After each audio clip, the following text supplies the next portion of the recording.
ಪ್ರಭು ಕ್ರಿಸ್ತರಲ್ಲಿ ಆತ್ಮೀಯ ಸಹೋದರ ಸಹೋದರಿಯರೇ, ಇಂದು ಪವಿತ್ರ ಗುರುವಾರ. ಕ್ರೈಸ್ತರು ಎಂದೆಂದು ಮರೆಯಲಾಗದ ಅವಿಸ್ಮರಣೀಯ ಶುಭ ದಿನ. ಕ್ರಿಸ್ತ ಸಾಯುವ ಮುನ್ನ ಮೇಲುಪ್ಪರಿಗೆಯ ಕೋಣೆಯಲ್ಲಿ ನಡೆಯುವ ಘಟನೆಗಳನ್ನು ನೆನಪಿಸುವುದೇ ಪವಿತ್ರ ಗುರುವಾರ. 4 ಶುಭ ಸಂದೇಶಗಳಲ್ಲೂ ಈ ಘಟನೆಯನ್ನು ನಾವು ಕಾಣುತ್ತೇವೆ. ಪ್ರಿಯರೇ, ಪವಿತ್ರ ಗುರುವಾರ ಅನೇಕ ಆಚರಣೆಗಳ ಮತ್ತು ಘಟನೆಗಳ ಸಂಗಮ. ಶಿಷ್ಯರೊಂದಿಗೆ ಭುಜಿಸಿದ ಕೊನೆಯ ಭೋಜನ, ಪರಮಪ್ರಸಾದ ಸಂಸ್ಕಾರ ಸ್ಥಾಪನೆ, ಗುರುದೀಕ್ಷಾ ಸಂಸ್ಕಾರದ ಸ್ಥಾಪನೆ, ಜೂದಾಸನ ಗುರುದ್ರೋಹ, ಗೆತ್ಸೆಮನೆಯಲ್ಲಿ ಯೇಸುವಿನ ಏಕಾಂತ ಪ್ರಾರ್ಥನೆ, ಹೀಗೆ ಅನೇಕ ಘಟನೆಗಳ ಸಂಗಮ. ಈ ಗುರುವಾರ ದುಃಖದ ದಿನವಲ್ಲ, ವಿಷಾದದ ದಿನವಲ್ಲ, ಇದು ಪ್ರಭುವಿನ ಗೆಲುವಿನ ದಿನ. ಈ ಸಂತೋಷದ ಆಚರಣೆಗಾಗಿ 40 ದಿನಗಳಿಂದ ಹಾಡದ ಮಹೋನ್ನತ ಗೀತೆಯನ್ನ ಇಂದು ನಾವು ಹಾಡುತ್ತೇವೆ. ಪ್ರಿಯರೇ, ಪೋಪ್ ಜಾನ್ ಪಾಲ್ II ಅವರು ಪವಿತ್ರ ಗುರುವಾರವನ್ನು ಕುರಿತು ಈ ರೀತಿ ನುಡಿಯುತ್ತಾರೆ: ಯಾಜಕ ದೀಕ್ಷೆಯ ಮತ್ತು ಬಲಿಪೂಜೆಯ ಜನನವಾದದ್ದು ಪವಿತ್ರ ಗುರುವಾರದಂದು ಎಂದು. Holy mass and priesthood were born on Maundy Thursday. ಈ ಪವಿತ್ರ ಗುರುವಾರದಂದು ನಾವು 3 ವಾರ್ಷಿಕೋತ್ಸವವನ್ನು ಆಚರಿಸ್ತೇವೆ, 3 ಆನಿವರ್ಸರಿ ಆಚರಿಸುತ್ತೇವೆ. ಮೊದಲನೇದಾಗಿ the anniversary of the holy mass, ಬಲಿಪೂಜೆಯ ವಾರ್ಷಿಕೋತ್ಸವ.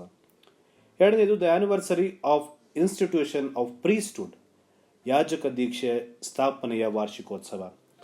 ಮೂರನೆಯದು the anniversary of the promulgation of Jesus new commandment of love, ಕ್ರಿಸ್ತ ನೀಡಿದ ಹೊಸ ಆಜ್ಞೆಯ, ಪ್ರೀತಿಯ ಆಜ್ಞೆಯ ವಾರ್ಷಿಕೋತ್ಸವ.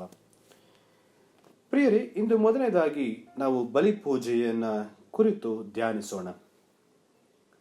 ಒಬ್ಬ ಯಾಜಕನಾಗಿ ಪ್ರತಿನಿತ್ಯ ನಾನು ಮಾಡುವ ಅತ್ಯಂತ ಮುಖ್ಯವಾದ ಕಾರ್ಯವೆಂದರೆ ಬಲಿಪೂಜೆ.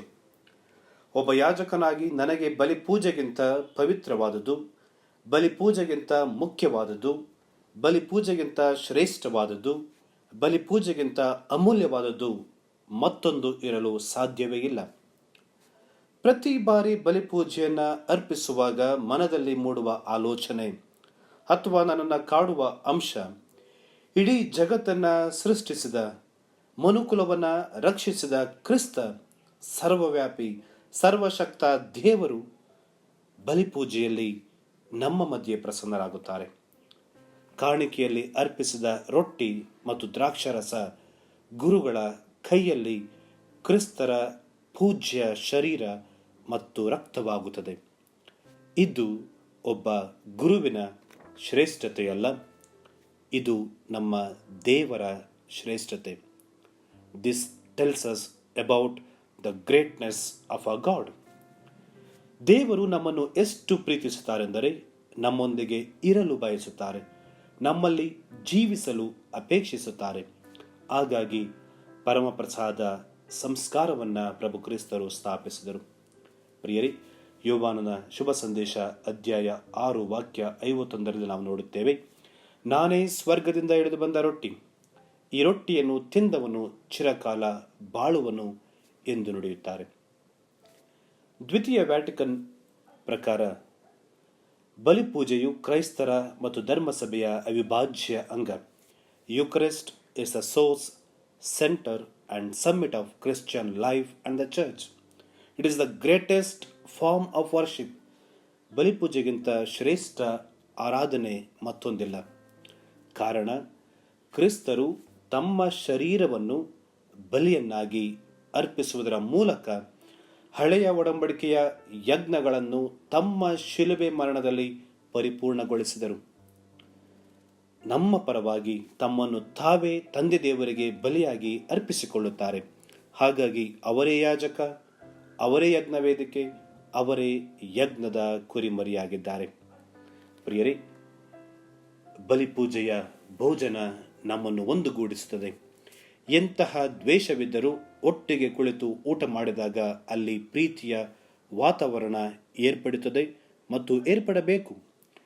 ಕ್ರೈಸ್ತರು ಎಷ್ಟು ಪುಣ್ಯವಂತರು ಎಂದರೆ ನಮ್ಮನ್ನು ಒಂದುಗೂಡಿಸಲು, ಒಟ್ಟಾಗಿ ಸೇರಿ ಭುಜಿಸಲು, ನಮ್ಮಲ್ಲಿ ಭ್ರಾತೃತ್ವ ಬೆಳೆಸಲು ಸ್ವರ್ಗದಿಂದ ಇಳಿದು ಬಂದ ನಮ್ಮ ಪೋಷಣೆಗಾಗಿ ಕ್ರಿಸ್ತ ಅವರ ಶರೀರ ಮತ್ತು ರಕ್ತವನ್ನೇ ನೀಡಿದರು.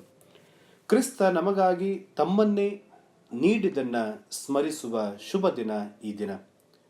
ತಮಗಾಗಿ ಅವರು ಏನನ್ನೂ ಇಟ್ಟುಕೊಳ್ಳಲಿಲ್ಲ, ಎಲ್ಲವನ್ನೂ ನಮಗಾಗಿ ಅರ್ಪಿಸಿದರು.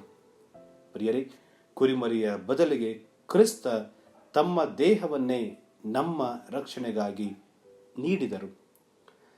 ಸಂತ ಪೌಲರು ಈ ಭೋಜನವನ್ನ ಕುರಿತು ಕೊರಿಂಥರಿಗೆ ಬರೆದ ಪತ್ರದಲ್ಲಿ 1ನೇ ಪತ್ರ ಅಧ್ಯಾಯ 11ರಲ್ಲಿ ಈ ರೀತಿ ನುಡಿಯುತ್ತಾರೆ: ಅಯೋಗ್ಯವಾಗಿ ಭುಜಿಸಬೇಡಿ, ಈ ಭೋಜನ ನಮ್ಮನ್ನ ಒಂದುಗೂಡಿಸಬೇಕು, ಭಿನ್ನ ಭೇದ ಮರೆಸಬೇಕು, ಕ್ಷಮೆ ಪ್ರೀತಿ ಧಾರಾಳವಾಗಿ ನೀಡುವಂತೆ ಪ್ರೇರೇಪಿಸಬೇಕು, ಇಲ್ಲವಾದಲ್ಲಿ ಸಂಸ್ಕಾರಕ್ಕೆ ಅವಮಾನ ಮಾಡಿದಂತೆ ಎಂದು ಸಂತ ಪೌಲರು ನಮಗೆ ಎಚ್ಚರಿಸುತ್ತಾರೆ. ಪ್ರಿಯರೇ, ಹಾಗಾಗಿ ಪ್ರತಿಯೊಂದು ಬಾರಿ ಬಲಿಪೂಜೆಯಲ್ಲಿ ನಾವು ಭಾಗವಹಿಸುವಾಗ ಭಯ ಭಕ್ತಿಯಿಂದ ಭಾಗವಹಿಸೋಣ.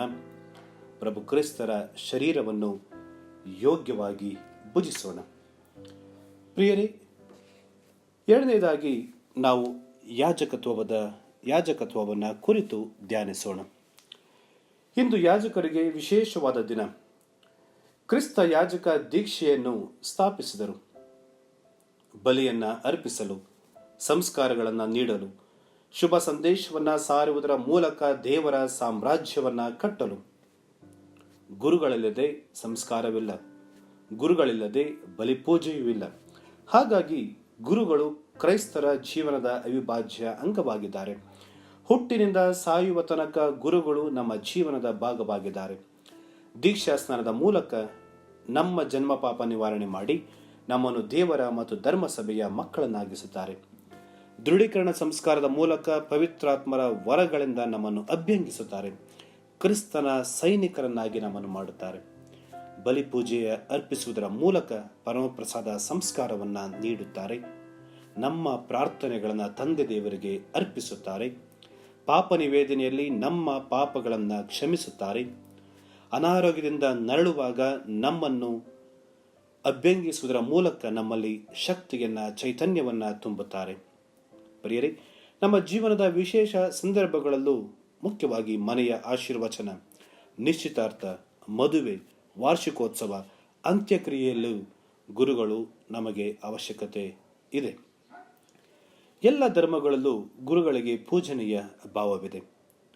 ಒಬ್ಬ ಕ್ರೈಸ್ತ ಗುರು ಮತ್ತೋರ್ವ ಕ್ರಿಸ್ತನಾಗಬೇಕೆಂದು ನಮ್ಮನ್ನ ಅಭಿಷೇಕಿಸಿದ ಕ್ರಿಸ್ತ ಮತ್ತು ಭಕ್ತಾದಿಗಳು ಬಯಸುತ್ತಾರೆ. ಒಬ್ಬ ಕ್ರೈಸ್ತ ಗುರು ನಡೆದಾಡುವ ಕ್ರಿಸ್ತನಾಗುವುದು ಹೇಗೆ? ಒಬ್ಬ ಕ್ರೈಸ್ತ ಗುರುವಿನ ಶಿರ ಕ್ರಿಸ್ತರ ಶಿರವಾದಾಗ, ಒಬ್ಬ ಕ್ರೈಸ್ತ ಗುರುವಿನ ಸ್ವರ ಕ್ರಿಸ್ತರ ಸ್ವರವಾದಾಗ, ಒಬ್ಬ ಕ್ರೈಸ್ತ ಗುರುವಿನ ಕರ ಕ್ರಿಸ್ತರ ಕರವಾದಾಗ, ಒಬ್ಬ ಕ್ರೈಸ್ತ ಗುರುವಿನ ಶರೀರ ಕ್ರಿಸ್ತರ ಶರೀರವಾದಾಗ ಮಾತ್ರ.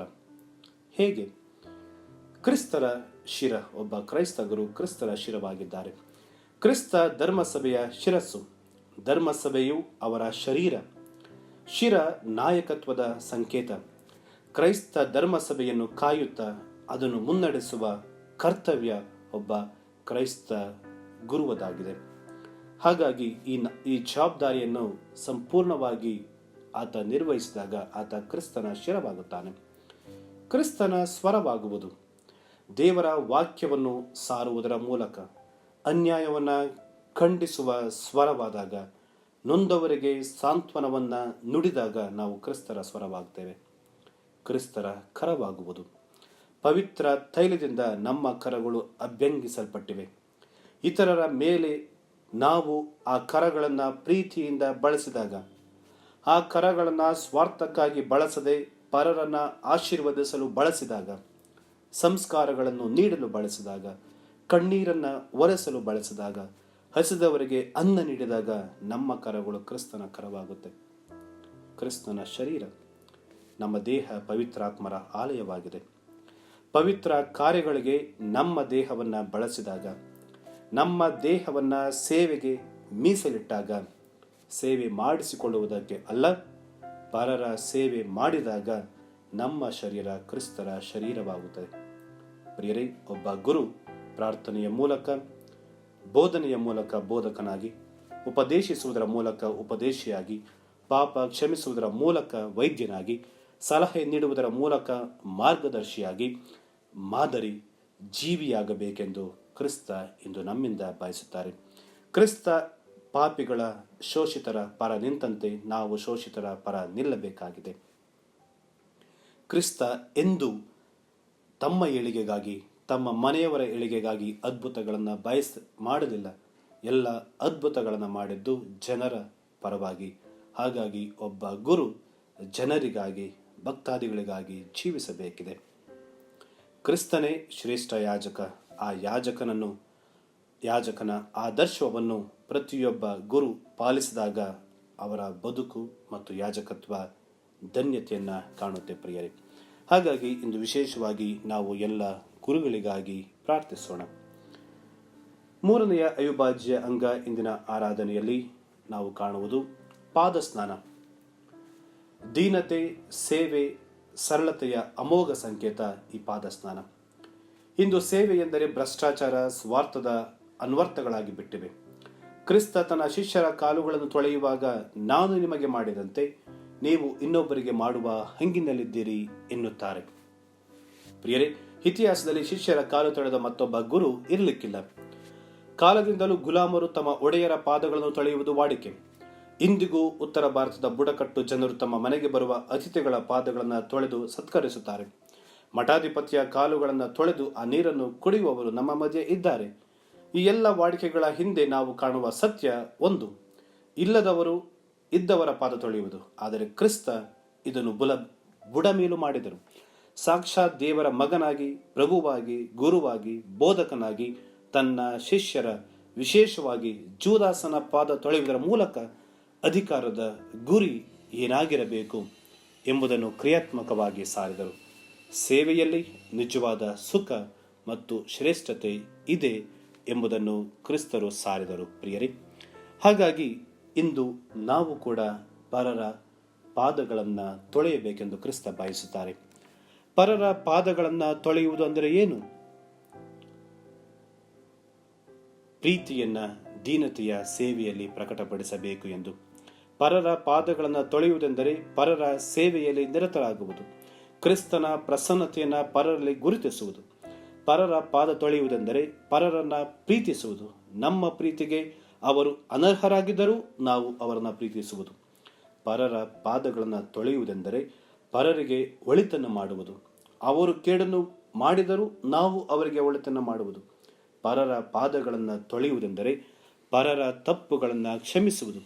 ಅವರು ದ್ವೇಷವನ್ನು ಬಯಸಿದರೂ ನಾವು ಅವರನ್ನು ಕ್ಷಮಿಸುವುದು. ಪರರ ಪಾದಗಳನ್ನು ತೊಳೆಯುವುದೆಂದರೆ ಹೃದಯ ವೈಶಾಲತೆಯನ್ನು ಮೆರೆಯುವುದು.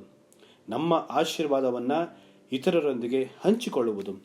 ಕಾರಣ ಯೋಹಾನನ ಶುಭ ಸಂದೇಶ ಅಧ್ಯಾಯ 13 ವಾಕ್ಯ 34-35 ಕ್ರಿಸ್ತ ಈ ರೀತಿ ನುಡಿಯುತ್ತಾರೆ: ನಾನು ನಿಮ್ಮನ್ನು ಪ್ರೀತಿಸಿದಂತೆ ನೀವು ಪರರನ್ನು ಪ್ರೀತಿಸಿರಿ. ನಿಮ್ಮ ಈ ಪ್ರೀತಿಯನ್ನು ಕಂಡು ನೀವು ನನ್ನ ಶಿಷ್ಯರೆಂದು ಜನರೆಲ್ಲರೂ ಅರಿತುಕೊಳ್ಳುವರು ಎಂದು. ಹಾಗಾಗಿ ಪ್ರಿಯರೇ, ಇಂದಿನ ಆಚರಣೆಗಳು ನಮಗೆ ಸೂಚಿಸುವುದು ಪ್ರೀತಿ, ದೀನತೆ, ತ್ಯಾಗ ಮತ್ತು ಸಮರ್ಪಣೆ. ಇಂತಹ ಶ್ರೇಷ್ಠ ಆರಾಧನೆಯಲ್ಲಿ ಭಾಗವಹಿಸಲು ಬಂದಿರುವ ನಾವು ಇದೇ ಸದ್ಗುಣಗಳಿಗಾಗಿ ಪ್ರಾರ್ಥಿಸೋಣ. ಈ ಬಲಿಪೂಜೆಯಲ್ಲಿ ಭಕ್ತಿಯಿಂದ ನಾವು ಭಾಗವಹಿಸೋಣ. ಕ್ರಿಸ್ತರ ಪೂಜ್ಯ ಶರೀರವನ್ನು ಯೋಗ್ಯವಾಗಿ ಭುಜಿಸೋಣ. ನಮ್ಮ ಗುರುಗಳಿಗಾಗಿ ಪ್ರಾರ್ಥಿಸೋಣ. ಪರರ ಸೇವೆಯ ಮೂಲಕ ಕ್ರಿಸ್ತನ ಸೇವೆ ಮಾಡೋಣ. ಆಮೆನ್. ಪ್ರಿಯರೇ, ಈ ಚಾನೆಲ್ ಅನ್ನು ಸಬ್ಸ್ಕ್ರೈಬ್ ಮಾಡಿ ಪ್ರತಿದಿನ ದೇವರ ವಾಕ್ಯವನ್ನು ಆಲಿಸುತ್ತಾ ಅದನ್ನು ಇತರರೊಂದಿಗೆ ಹಂಚಿಕೊಳ್ಳಲು ನಮಗೆ ನೆರವಾಗಿರಿ. ಧನ್ಯವಾದಗಳು.